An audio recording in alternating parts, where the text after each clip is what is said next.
এই সন্তানটা আলিফ বা তা সা পড়ার পরে যখন আমি আল্লাহ ডাক দিছে রহমান নামে, আমি আল্লাহ সব ভুলে যাই সন্তানের খাতিরে বাবার কবরটা জান্নাতের বাগান বানায়া দিয়েছি।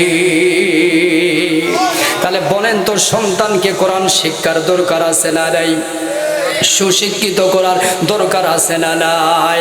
আমার ভাইরা রে, আর বেশি লম্বা নয় ও সারিয়া কান্দির বন্ধুরে,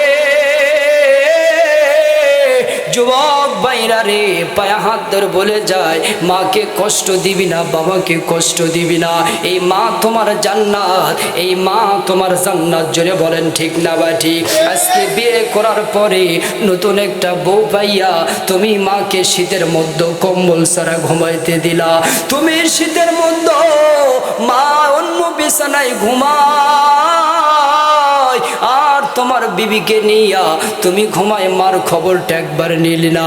ছোট্ট যখন ছিলি, যখন তুমি পেটের মধ্যে ছিলা, কতবার নাতি দিতা, গুথা দিতা। অনেক মহিলারা বলছে কিরে বোন তোর মনটা কেন খারাপ? বলে বোন বলিস না, বলিস না, আজকে প্রায় 2-3 বার আমার সন্তানটা পেটের মধ্যে লাথি দিয়েছে। মা তার বড় মানুষকে এভাবে বলে নাই। আর আপনি কেন সন্তান বিবাহ করার পরে মাকে আলাদা করে আপনি রাখেন? জোরে বলেন ঠিক না বা ঠিক? এরম যুবক আছে না নাই?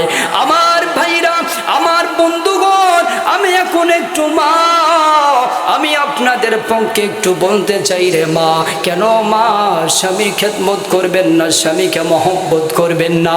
আল্লাহর নবী বলেছে, মা আয়েশা বলছেন, নবী গো, এই মহিলারা কার সঙ্গে জান্নাতে যাবে?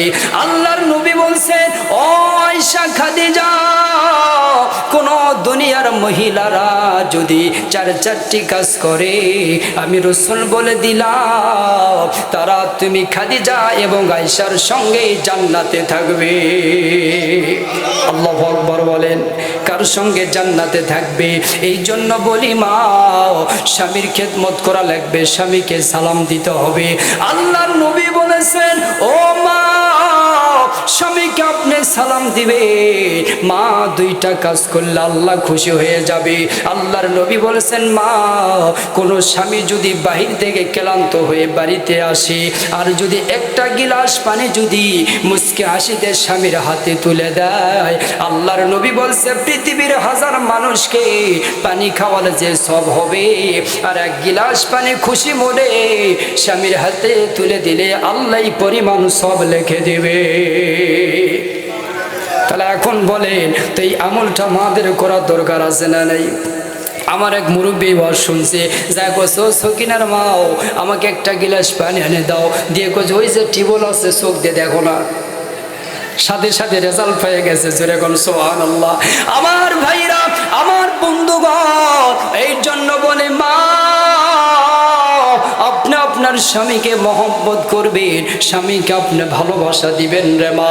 আর দ্বিতীয় নম্বর, আল্লাহর নবী বলেছেন, কোন মা যদি ফজর সালাতের পরে বিসমিল্লাহ বলে যদি এগিনাটা দেন দেখে ঝাড়ু দেয়, মা গো, আল্লাহর নবী বলেছেন কাবা ঘর ঝাড়ু দিলে যে সব হবে, এই পরিমাণ সব আল্লাহ ওই মায়ের আমল নামায় লিখে দিবে। জোরে বলে আল্লাহু আকবার।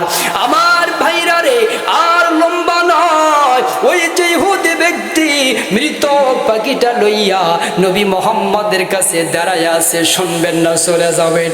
মৃত পাখি জীবিত করার দরকার আছে না নাই? আমার ভাইরা, সময় থাকলে আমি আপনাদেরকে অবশ্যই বলবো, কিন্তু মাদের জন্য একটা কথা বলেই নে বিদায় নে চলে যাবো রে ভাইয়া।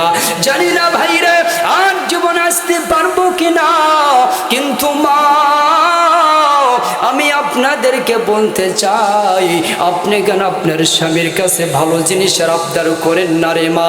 মা রে, মা খাদিজার দিকে আপনি তাকায় দেখেন রে মা। মা খাদিজা, আল্লাহর নবীজি একদিন এশার সালাতের পরে ঘরের কামরায় বসে আছে।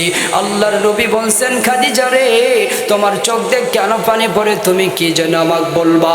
মা খাদিজা ডাক দিয়ে বলে, প্রাণের স্বামী গো, ও প্রাণ প্রাণের স্বামী গো, আমি আপনার কাছে 3টা ওসিয়ত নামা রেখে যাব। ও নবী গো, 3টে ওসিয়ত কি আমার আপনি পূরণ করবে কিনা? আল্লাহর নবী চোখের পানি ছেড়ে বলে, খাদিজা রে, কোনোদিন তো এরম তুমি বলে নাই, আজকে তুমি এরম কেন বললা? ডাক দিয়ে বলতেছে, ও খাদিজা কি ওসিয়ত বলো? বলে, ও নবী গো, যখন আমি মৃত্যুবরণ করব, আপনি নবীর জুব্বা দ্বারা আমি খাদিজার কাফনটা করাইয়া দিবেন। সুবহানাল্লাহ বলেন। কি বলছে? যে আপনার যোগ্য দ্বারা আপনি আমার কাফনটা করে দিবেন। আর আমার মায়েরা বলে, অমুকর বাড়ির টিপি আছে, তোমার বাড়ির টিপি নাই, 7 দিনের মধ্যে না নিয়ে আসলে তালাক দুমু। সেরকম ঠিক কিনা? এরম আছে না নাই মুসলমান? ও মা, এইবার খাদিজা বলছে, ও নবী গো, 1 নম্বর হইল আপনি আপনার জুব্বা দ্বারা আপনি আমাকে কাফন করে দিবেন। 2 নম্বর নবী গো, আপনি সুন্দর করে কবরের মধ্যে সুন্দর করে আপনি একটু শুয়ে পড়বেন নবী গো। আর 3 নম্বর, আপনি ওই মুনকার নাকিরের সল জবাব না দেওয়া পর্যন্ত আপনি নবী কবর থেকে সরবেন না। জোরে বলে সুবহানাল্লাহ। আল্লাহর নবী বলার পরে কিছুদিন পরে মা খাদিজা যখন দুনিয়া থেকে বিদায় নিয়ে চলে গেল, ভাইরে, এইবার নবীজি আমার কি করলো? কবরের পাশে বসে আছে, কবর ছাড়ে না। এইবার নবীজি কবরের মধ্যে যখন মা খাদিজা নামায় দিল, আল্লাহর নবীজি বারবার কিবলা দিকে নাকটা করে দেয় রে বুড়ি কান্দের মারা। ও মা, একটু দিলের কান লেগে শোনা জানে আপনার সন্তানের মুখ থেকে রে মা। ও মা, এইবার মা খাদিজার নাকটা যখন বারবার কিবলা দিকে রাখে, কিন্তু কিবলা দিকে থাকে না, বারবার খালি আকাশ বরাবর হয়ে যায়। আল্লাহর নবী আকাশের দিক তাকায়, কয়, আল্লাহ, আপনি তো বলছেন যার কিবলা দিকে নাক থাকবে না তার মৃত্যুর লক্ষণ ভালো না, ওই তো জাহান্নামী লক্ষণ। আমার খাদিজাকে আপনি মাফ করেন নাই। আল্লাহ বলে, যা জিব্রাইল, যারে যা, আমার বন্ধু মোহাম্মদকে বলে দে আমার খাদিজাকে এত ভালোবাসি, এই কারণে আমি আল্লাহ আমার খাদিজার নাকটা আমি আল্লাহ আরশ বরাবর রেখে দিলাম। আল্লাহু আকবার বলেন। কোন দিকে রাখছে? আকাশ বরাবর রেখে দিছে। আল্লাহর নবী বলছে, আকাশ বরাবর রেখে দিল আমার আল্লাহ।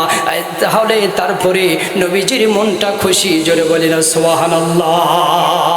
প্রধান বক্তার আগমন, লিল্লাহে তাকবীর। আমার ভাইরা, আর আলোচনার দিকে আমি যাবার চাচ্ছি না।